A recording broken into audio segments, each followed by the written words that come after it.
करना होगा। नमस्कार, मैं हूं नेहा पंत। आप देख रहे हैं न्यूज 18 इंडिया पर अपना फेवरेट डिबेट शो। हम तो पूछेंगे, पश्चिम बंगाल में दूसरे चरण के चुनाव से पहले बांग्लादेश के कलाकार तृणमूल कांग्रेस का प्रचार करते दिखे। हिंदुस्तान में प्रचार करते इन कलाकारों की तस्वीरें सामने आने के बाद पूरे देश की सियासत में हंगामा खड़ा हो गया। लंबे समय से बांग्लादेशी घुसपैठियों का मसला उठा रहे बीजेपी को बैठे बिठाए ममता बनर्जी को हमला करने का मौका मिल गया। पार्टी ने सीधा सवाल उठाया कि विदेशी कलाकारों का यूं वीजा शर्तों का उल्लंघन करना क्या चुनाव आचार संहिता का उल्लंघन नहीं है। पार्टी ने इस मामले की शिकायत चुनाव आयोग से भी की है।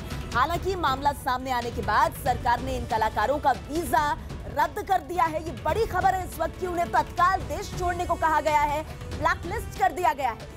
गौर करने वाली बात यह है कि बांग्लादेश के कलाकार जिन इलाकों में प्रचार करते दिखे, सोचिए आप, उन इलाकों में मुस्लिम आबादी ज्यादा है। और इसीलिए आज इस डिबेट में हम तो पूछेंगे पहला बड़ा सवाल, क्या मुसलमान वोटों के लिए ममता बनर्जी बांग्लादेशी कलाकारों की मदद ले रही है?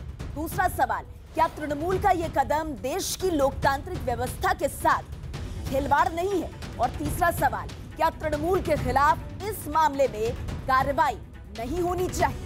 इन सवालों पर बड़े पैनल के साथ आज की सबसे बड़ी बहस। लेकिन सबसे पहले नजर पूरे घटनाक्रम पर।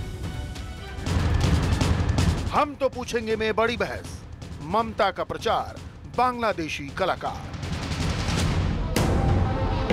चुनाव पश्चिम बंगाल का और प्रचार में बांग्लादेशी सुपरस्टार। जी हां, ये रैली है तृणमूल कांग्रेस की और जिस शख्स को आप प्रचार करते देख रहे हैं, ये शख्स है बांग्लादेश का सुपरस्टार फिरदौस बंगाल के उत्तर दिनाजपुर में रायगंज लोकसभा सीट पर प्रचार कर रही है। इस सीट पर मुस्लिम आबादी बड़ी तादाद में है और विरोधियों का आरोप है कि ममता बनर्जी मुसलमानों को लुभाने के लिए फिरदौस को प्रचार के लिए ले गई। लेकिन टीएमसी के इस कदम ने बीजेपी को मौका दिया।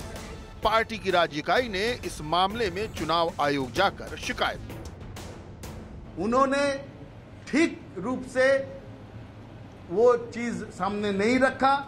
जो ऑलरेडी कॉम्प्लेन हम लोग को गया था उसका स्वीकार नहीं किया और एमसीसी का बात बोल के उन्होंने जो कॉम्प्लेन है उसको, जो वेट है उसको साइड ट्रैक किया। तो आप अरेस्ट की भी डिमांड करते हैं? हम ये डिमांड करते हैं कि हमारे देश के कानून में जो भी प्रावधान है वो लगाया जाए। सबसे पहले इलेक्शन कमीशन इसका पड़ताल करे और इस निष्कर्ष पे आ जाए और फिर उसके बाद जो इस देश के कानून में है वो हो। बंगाल में बड़ी तादाद उन मुसलमानों की भी है जिन्हें बीजेपी घुसपैठिया बताती है। पार्टी का आरोप है कि उन्हें रिझाने के लिए ही टीएमसी ने फिरदौस को प्रचार में उतारा। पार्टी के पश्चिम बंगाल प्रभारी कैलाश विजयवर्गीय इसे देशवासियों का अपमान बताते हैं।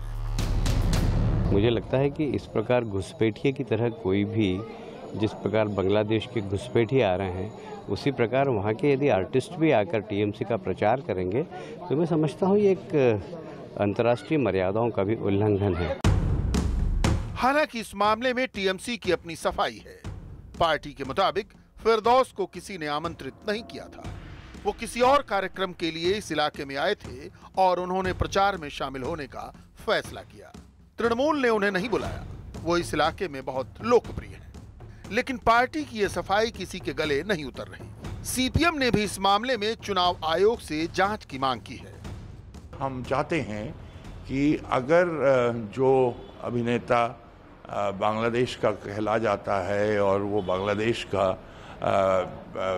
नागरिक है तो इस मुद्दे का कानूनी तात्पर्य क्या है, इसको गहराई से देखना चाहिए चुनाव आयोग को और जो उचित कदम वो उठाना चाहिए। फिलहाल गृह मंत्रालय ने इस मामले में क्षेत्रीय वीजा कार्यालय से रिपोर्ट तलब की है। किसी भी कलाकार को वीजा देने की एक शर्त होती है।